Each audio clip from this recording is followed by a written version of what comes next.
എനിക്ക് വയ്യാടി, അനങ്ങാൻ വയ്യ, വയറെല്ലാം ചവിട്ടി, സഹിക്കാൻ പറ്റുന്നില്ല. ഇത്രയൊക്കെ കാണിച്ചിട്ട്. ധന്യ, ഷാർജയിൽ മരിച്ച മലയാളി വനിത അതുല്യ ജീവൻ ഒടുക്കിയതല്ല, അതൊരു കൊലപാതകമാണെന്നുള്ള സൂചനകൾ വരുന്നു. എന്താണ് സംഗതി? തീർച്ചയായിട്ടും അങ്ങനെ തന്നെയാണ്. രാവിലെ നമ്മൾ ഈ വാർത്ത ചർച്ച ചെയ്തപ്പോൾ ഇതിന്റെ സാധ്യതകൾ തള്ളാതെ തന്നെയാണ് നമ്മളും വാർത്ത ചെയ്തത്. കാരണം മരിക്കാനാണെങ്കിൽ ആ പെൺകുട്ടിക്ക് ഇതിനു മുൻപേ മരിക്കാമായിരുന്നു. അത്രത്തോളം ക്രൂരതയാണ് ആ പെൺകുട്ടി അനുഭവിച്ചത്. അവളുടെ ശബ്ദരേഖ ഇപ്പൊ പുറത്തു വന്നിട്ടുണ്ട്. അത് കേൾക്കുമ്പോൾ നമുക്ക് തന്നെ നമുക്ക് ആ പെൺകുട്ടി ഒരു പരിചയമില്ലേ, വാർത്തകളിലൂടെ കേൾക്കുന്നതാണ് അവളുടെ മുഖം. പക്ഷെ നമുക്ക് ഇവിടെ ഇരുന്ന് മനസ്സിലാക്കാൻ കഴിയും ആ പെൺകുട്ടി ആ സമയങ്ങളിൽ അനുഭവിച്ച വേദന എത്രത്തോളമാണ് എന്നുള്ളത്. കാരണം അയാൾ കിടക്കുമ്പോൾ ഈ പെൺകുട്ടി തറയിലാണ് കിടക്കുന്നത്, അയാൾ കട്ടിലാണ് കിടക്കുന്നത്. ഈ പെൺകുട്ടി താഴെ കിടക്കുന്നത് പോലും അയാൾക്കൊരു ശല്യമാണ്. അതുകൊണ്ട് എന്ന് പറഞ്ഞുകൊണ്ട് അമിതമായി മദ്യപിച്ചുകൊണ്ട് വന്നിട്ട് ആ പെൺകുട്ടിയുടെ വയറിൽ ആഞ്ഞ് ചവിട്ടുന്നു, കസേര എടുത്ത് ആ പെൺകുട്ടിയുടെ ദേഹത്ത് അടിക്കുന്നു. കരഞ്ഞുകൊണ്ടാണ് പറയുന്നത്. അമ്മയെ ഫോൺ വിളിക്കുന്നത് പുതപ്പ് തലയിൽ കൂടി മൂടിയതിനു ശേഷം ഒരു സൈഡ് തിരിഞ്ഞു കിടന്നിട്ടാണ് അമ്മയെ ഫോൺ വിളിക്കുന്നതെന്നാണ് പറയുന്നത്. അപ്പൊ അത്രത്തോളം പീഡനമാണ് ഈ പെൺകുട്ടി അനുഭവിച്ചുകൊണ്ടിരിക്കുന്നത്. അത് മാത്രമല്ല, പ്രേംലാലേട്ടന്റെ കുഞ്ഞുങ്ങൾ, എനിക്ക് തോന്നുന്നു പ്രേംലാലേട്ടൻ കുറച്ചുകൂടി ഈ കുടുംബവുമായി കുറച്ച് അടുത്ത് നിൽക്കുന്ന ഒരാളായതുകൊണ്ട് ലോകത്ത് എവിടെ പോയാലും ഫാമിലിയും കൂടെ കൊണ്ടുപോകും, പ്രത്യേകിച്ച് മക്കളെ. എനിക്ക് പ്രേംലാലേട്ടനെ ഇത്രയും അടുത്തറിഞ്ഞ സ്ഥിതിക്ക് എനിക്ക് തോന്നുന്നു മക്കളെ വിട്ടിട്ടൊരു പോക്ക് പ്രേംലാലേട്ടൻ ഉണ്ടാന്ന് തോന്നുന്നില്ല. പക്ഷെ ഇവിടെ 10 വയസ്സ് ഒരു പെൺകുട്ടിയാണ്, ഇയാൾ ഒരു എഞ്ചിനീയറാണ്. വൈഫും അത്യാവശ്യം അതുല്യ എന്ന് പറഞ്ഞ പെൺകുട്ടിയും നല്ലപോലെ വിദ്യാഭ്യാസമുള്ള ഒരു പെൺകുട്ടി. ഇവർക്ക് രണ്ടുപേർക്കും അവിടെ ഒരു ജോലി കിട്ടാൻ വലിയ പ്രയാസമൊന്നുമില്ല. ഇയാൾ ഓൾറെഡി അവിടെ എഞ്ചിനീയർ ആണ്. ഈ പെൺകുട്ടിയും ഈ ശനിയാഴ്ച ജോലിയിൽ പ്രവേശിക്കാൻ ഇരുന്നതാണ്. 10 വയസ്സായ മകൾ ആരാധി എന്നാണ് കുഞ്ഞിന്റെ പേര്. അവളെ ഇവരുടെ അതായത് ഈ അതുല്യയുടെ അച്ഛന്റെ അമ്മയുടെ അടുത്താക്കിയിട്ടാണ് ഇവർ ഷാർജയിലേക്ക് പോകുന്നത്. അതായത് ഈ കുഞ്ഞിനോട് ഇയാൾക്ക് ഒട്ടും അറ്റാച്ച്മെന്റ് ഇല്ല. ഈ പിന്നെ ഭാര്യ വെളുത്തിരിക്കുന്നു, തന്നെക്കാളും സൗന്ദര്യമുള്ള ആളാണ് ഭാര്യ. അത്തരത്തിൽ സംശയം ഉണ്ട്. പിന്നെ ഈ ഭാര്യയെ ഈ സൈക്കോയായി എന്ന് വെച്ചാൽ ഇയാൾ ഈ അമിത മദ്യപിച്ച് കഴിയുമ്പോൾ ശരീരത്തിനുണ്ടാകുന്ന ഒരു ബുദ്ധിമുട്ടുണ്ടല്ലോ.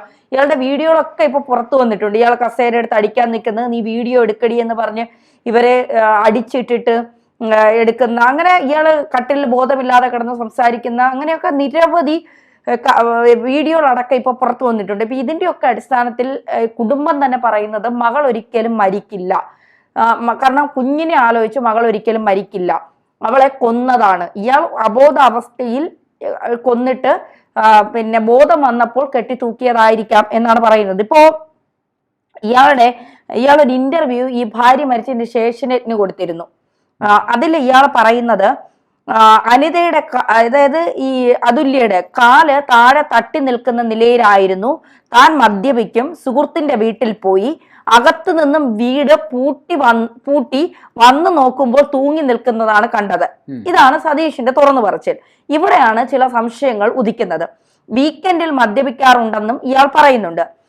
ഈ വീടിന് ഒരു താക്കോൽ മാത്രമേ ഉള്ളൂ എന്നാണ് ആദ്യത്തെ ഇയാൾ പറയുന്നത്.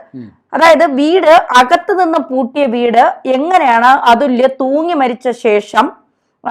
മരിച്ച നിലയിലായതിനു ശേഷം സതീഷ് തുറന്നത്? ചവിട്ടിപ്പൊളിച്ചാണ് അകത്ത് കയറിയത് എന്ന് സതീഷ് പറയുന്നില്ല. അതായത് അകത്തു നിന്നും പൂട്ടി എന്ന് പറയുന്ന വീട് സതീഷ് എത്തിയപ്പോൾ താനെ തുറന്നു. അതിനൊപ്പം കട്ടിലിന്റെ സ്ഥാനമാറ്റം, 3 പേർ പിടിച്ചാലും മാറാത്ത കട്ടിൽ അതുല്യ മാറ്റിയെന്നാണ് അവകാശവാദം. ഇതെല്ലാം അതുല്യക്ക് അത്തരത്തിൽ ഫാനിൽ കെട്ടി തൂങ്ങാൻ കഴിയുമോ എന്ന സംശയം ഉണ്ടാക്കുന്നതാണ്. കൊന്ന് കെട്ടിത്തൂക്കാനുള്ള സാധ്യതയാണ് ഇതിലുള്ളത്. പ്രത്യേകിച്ച് വീക്കെൻഡിലെ മദ്യപാനത്തിന് ശേഷമുള്ള ആക്രമണം കൊലയിലേക്ക് വഴിമാറാൻ സാധ്യതയുണ്ട്. അതായത് നേരത്തെ തന്നെ ഇത്തരം വീഡിയോകൾ പുറത്തു വന്നതനുസരിച്ച് ഈ പെൺകുട്ടിക്ക് ആ വീട്ടിൽ ഒട്ടും സ്വാതന്ത്ര്യമില്ലായിരുന്നു. ഈ പെൺകുട്ടി അകത്തിട്ടിട്ട് ഇയാൾ പുറത്തു നിന്ന് പൂട്ടിയിട്ട് അകത്തും പൂട്ടണം, എന്നിട്ട് ഇയാൾ പോകൂ. അത് ശേഷം ഇയാൾ വന്ന് ആ ലോക്ക് തുറന്നതിന് ശേഷം മാത്രമേ പിന്നെ അകത്ത വാതിൽ കൂടി തുറന്നു കൊടുത്താലേ അകത്ത് കയറാവൂ. അങ്ങനെയൊക്കെയാണ് നിയമങ്ങൾ.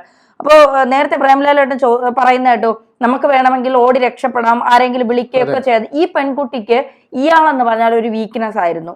അതായത് എത്രയൊക്കെ ചവിട്ടി അടി ഉണ്ടാലും ഇയാളെ വിട്ടുപോകാനൊരു മനസ്സില്ലായ്മ, ഇയാൾ നഷ്ടപ്പെടുമോ എന്നുള്ളൊരു ചിന്ത ഈ പെൺകുട്ടിക്ക് ഉണ്ടായിരുന്നു. അതുകൊണ്ടാണ് ഈ അടിയും ഈ ഉപദ്രവവും എല്ലാം സഹിച്ചും ഈ പെൺകുട്ടി ഇയാളോടൊപ്പം ജീവിച്ചു. അപ്പൊ എത്രമാത്രം അയാളെ സ്നേഹിച്ചിരുന്നു എന്നുള്ളതാണ് അതിന്റെ ഒരു ഇത്.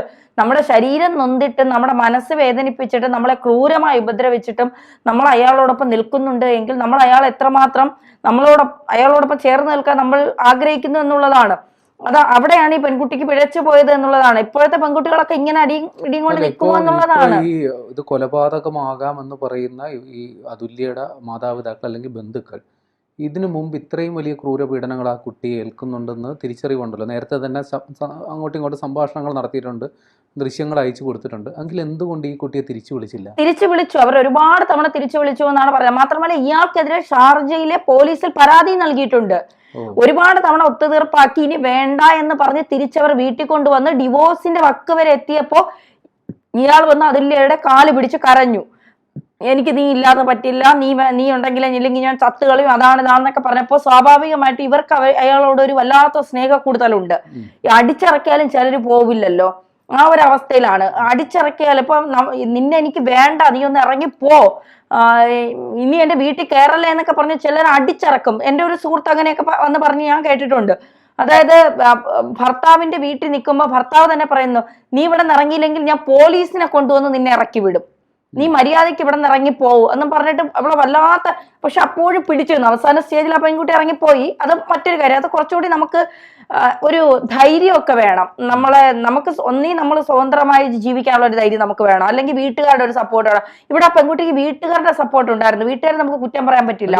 അത്യാവശ്യം വിദ്യാഭ്യാസമുള്ള പെൺകുട്ടിയാണ്. പക്ഷെ ഈ അങ്ങ് അമിതമായി ഒരാളെ സ്നേഹിച്ചു കഴിഞ്ഞാൽ വിട്ടുപോകാനുള്ള ഒരു ബുദ്ധിമുട്ട് വളരെ കൂടുതലാണ്. അയാളെ വിട്ട് നമുക്ക് പോയി കഴിഞ്ഞാൽ നമ്മുടെ അവസ്ഥ എന്തായിരിക്കും? ഒന്നുമില്ല. ഒരു ദിവസം ഒരാഴ്ച നമ്മൾ ഇതിൽ കുറച്ച് കണ്ണീര് അനുഭവിക്കും. അത് കഴിഞ്ഞാൽ ഒന്നുമില്ല. അതായത് ധന്യ പറഞ്ഞ അനുസരിച്ച് അടുത്ത ദിവസം തന്നെ ഈ അതുല്യ ജോലിയിൽ പ്രവേശിക്കേണ്ട ആളാണ്. ഈ ശനിയാഴ്ച ഈ പെൺകുട്ടി ജോലിയിൽ പ്രവേശിക്കേണ്ട ആളായിരുന്നു. അങ്ങനെ ഒരാൾ ആത്മഹത്യ ചെയ്യില്ല. ചെയ്യണമെങ്കിൽ ഈ ഒരു വർഷം ഇയാളെ 17-ാം വയസ്സിൽ എൻഗേജ്മെന്റ്, 18-ാം വയസ്സിൽ കല്യാണം. ഈ 18-ാം വയസ്സ് മുതൽ ഈ പെൺകുട്ടി ഇത്രയും വർഷം, മോൾക്ക് 10 വയസ്സായി, അപ്പൊ ഏകദേശം 11 വർഷം 12 വർഷം ആയി കാണും വിവാഹം കഴിഞ്ഞിട്ട്.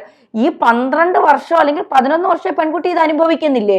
മരിക്കാമെങ്കിൽ അവർക്ക് ഇതിനു മുൻപേ മരിച്ചുകൂടെ? സ്വന്തം കുഞ്ഞിനെ പോലും നോക്കാത്ത ഒരുത്തന്റെ കൂടെ ജീവിക്കുന്നു എന്ന് പറയുമ്പോൾ ആ പെൺകുട്ടി അയാൾ എത്രമാത്രം സ്നേഹിക്കുന്നു എന്നുള്ളതാണ്. അപ്പൊ ഇയാളെ വിട്ടിട്ട് എന്തായാലും അവൾ ആത്മഹത്യ ചെയ്തില്ല. ഇതൊരു കൊലപാതകം തന്നെയായിരിക്കും, അതിലൊരു സംശയം വേണ്ട. ഇത് ആത്മഹത്യയാക്കി വരുത്തി തീർക്കാനാണ് അയാൾ ഇപ്പോ ഫേസ്ബുക്കിൽ ഒരു പോസ്റ്റ് ഇട്ടിരിക്കുന്നു. മരണം കഴിഞ്ഞ ഉടനെ അതു എന്നാണ് ഇയാൾ അതുല്യ വിളിക്കുന്നത്. അത് പോയി ഞാനും പോന്നു. എന്നിട്ട് ഇയാൾ തൂങ്ങാനായിട്ട് ഒരു നാടകം കളിച്ചു അത്രേ. അതിൽ മരിച്ചില്ല, ഞാൻ തൂങ്ങി മരിക്കാൻ ശ്രമിച്ചു, എന്നിട്ട് ഞാൻ മരിച്ചില്ല എന്നാണ് പറയുന്നത്. ദിവസങ്ങൾക്ക് മുൻപ് അതുല്യയുടെ ഒപ്പം നിൽക്കുന്ന ചിത്രം ഫേസ്ബുക്കിൽ ഇയാൾ പങ്കുവച്ചു. ഇതിൽ ഏറ്റവും സങ്കടപ്പെടുത്തുന്ന ഒരു കാര്യം, ഈ അതുല്യയുടെ പിറന്നാൾ ദിവസമാണ് ഈ പെൺകുട്ടി മരിക്കുന്നത്. ജനിച്ച ദിവസമാണ് ഈ പെൺകുട്ടി മരിക്കുന്നത്. അപ്പൊ ഒന്ന് ആലോചിച്ച് നോക്കൂ, അയാള് ഒരു ക്രിമിനൽ ആയിരിക്കും ഈ പെൺകുട്ടിയെ കൊന്നതാണെങ്കിൽ. കാരണം ആ മരണ ദിവസം മരിക്കുന്നുവെങ്കിൽ ഒന്ന് ആലോചിച്ച് നോക്കണം ഇയാളുടെ ഒരു മൈൻഡ് എന്താണ് എന്നുള്ളത്. മാത്രമല്ല ഇയാൾ അതുല്യക്കൊപ്പമുള്ള ഒരു മാതൃകാ ഭർത്താവെന്ന് കാണിക്കാനായി ഈ പെൺകുട്ടിക്കൊപ്പമുള്ള ചിത്രങ്ങളെല്ലാം ഇയാൾ പങ്കുവച്ചിട്ടുണ്ട് ഫേസ്ബുക്കിൽ. ഞാനൊരു മാതൃകാ ഭർത്താവാണ്, ഞാൻ ഭാര്യയെ അകമഴിഞ്ഞ്. ഫേസ്ബുക്കിലൂടെയാണല്ലോ പലരും ഇപ്പൊ സ്നേഹം പുറത്തു കാണിക്കുന്നത്, ഫേസ്ബുക്കിലൂടെയാണ്. ഫ്ളാറ്റിൽ തൂങ്ങി മരിച്ച നിലയിൽ കണ്ടെത്തിയ അതുല്യ ഭർത്താവിൽ നിന്ന് ക്രൂരപീഡനങ്ങൾക്കിരയായിരുന്നുവെന്ന് വ്യക്തമാക്കുന്ന വീഡിയോയും ശബ്ദ സന്ദേശവും പുറത്തു വന്നിരുന്നു. മരണത്തിന് ദിവസങ്ങൾക്ക് മുൻപ് ചില ചിത്രങ്ങളും വീഡിയോകൾക്ക് അതുല്യ അടുത്ത ബന്ധുക്കൾക്ക് അയച്ചു കൊടുത്തിരുന്നു. വീഡിയോയിൽ അതുല്യയുടെ ശരീരത്തിൽ മർദ്ദനമേറ്റ നിരവധി പാടുകളും ഉണ്ടായിരുന്നു. വീഡിയോയിൽ അതുല്യ ഉച്ചത്തിൽ നിലവിളിക്കുന്നത് കേൾക്കാം. ഈ സമയത്ത് സൈക്കോ പോലെയാണ് ഭർത്താവ് പെരുമാറിയത്. ആക്രമണ സമയത്ത് പരസ്പര ബന്ധമില്ലാതെ എന്തൊക്കെയോ കാര്യങ്ങൾ ഇയാൾ പറയുന്നതും വീഡിയോയിൽ ഉണ്ട് എന്നുള്ളതാണ്. ഇവരുടേത് വീട്ടുകാർ ഉറപ്പിച്ച വിവാഹമായിരുന്നു. 17-ാം വയസ്സിലായിരുന്നു പെണ്ണ് കാണൽ. 18-ാം വയസ്സിൽ വിവാഹം കഴിച്ചു. 48 പവൻ സ്വർണവും ബൈക്കും സ്ത്രീധനമായി നൽകി. അതിൽ ഇയാൾ തൃപ്തനല്ല. ആദ്യ പീഡനം തുടങ്ങിയത് പിന്നെ കാർ വാങ്ങിക്കൊടുക്കില്ല, മറ്റേ വിസ്മയക്കും ഇതുപോലെയാണല്ലോ, കാർ വാങ്ങിക്കൊടുത്തില്ല എന്ന് പറഞ്ഞാണ് പീഡനം തുടങ്ങിയത്. അവിടെ മുതൽ ഇങ്ങോട്ട് ഈ പെൺകുട്ടി അനുഭവിച്ച പീഡനങ്ങൾക്ക് കയ്യും കണക്കുമില്ലായിരുന്നു. അവസാനം അവളെ അവൻ കൊന്നു കെട്ടിത്തൂക്കി, അങ്ങനെ തന്നെ പറയേണ്ടി വരും. അവസാനം പോസ്റ്റ്മോർട്ടം റിപ്പോർട്ട് വരുമ്പോൾ ഇത് തന്നെ ആയിരിക്കാം നടന്നത് എന്നുള്ളതാണ്. സത്യത്തിൽ ഈ പെൺകുട്ടികളോട് ഒന്നേ പറയാനുള്ളൂ, അല്പ വിദ്യാഭ്യാസമൊക്കെ ഉണ്ടെങ്കിൽ, വിദ്യാഭ്യാസം ഇല്ലെങ്കിൽ ഒരു തുണിക്കടയിൽ ചെന്നാൽ നമുക്ക് ജീവിക്കാവുന്നതേ ഉള്ളൂ. എന്തിനാണ് ഒരുത്തന്റെ അങ്ങനത്തെ അതൊക്കെ പണ്ടാണ്. ഒരു ആൺതുണ വേണം, ഒരു ഭർത്താവ് വേണം, താലി കെട്ടിയവനാണ് ലോകത്തെ എല്ലാം. ഇതൊക്കെ വെറുതെയാണ്. ഇതൊക്കെ ഒരു ഭർത്താവാണ് മുന്നിലിരിക്കുന്ന, ഭാര്യയാണ് ഇപ്പുറത്തിരിക്കുന്നത്. തീർച്ചയായിട്ടും ഇപ്പൊ പിന്നെ പ്രേംലാലേട്ടന്റെ ഭാര്യയ്ക്ക് പ്രേംലാലേട്ടന്റെ ഭാഗത്ത് നിന്ന് വലിയൊരു ബുദ്ധിമുട്ടുണ്ടാവുന്നെങ്കിൽ തീർച്ചയായിട്ടും അവർക്ക് ഇറങ്ങിപ്പോയി അവർക്ക് സ്വതന്ത്രമായിട്ട് ജീവിക്കാം. എനിക്ക് എന്റെ ഭർത്താവിന്റെ ഭാഗത്ത് നിന്ന് അത്തരം ഒരു ബുദ്ധിമുട്ടുണ്ടായിട്ടുണ്ടെങ്കിൽ ഞാനും ആരെയും നോക്കേണ്ട ആവശ്യമില്ല. പെൺകുട്ടികൾ ആ ഒരു രീതിയിലേക്ക് ചിന്തിക്കണം. ആത്മഹത്യയൊന്നും ഒന്നിനും ഒരു പരിഹാരമല്ല എന്ന് നിങ്ങൾ ആദ്യം മനസ്സിലാക്കൂ.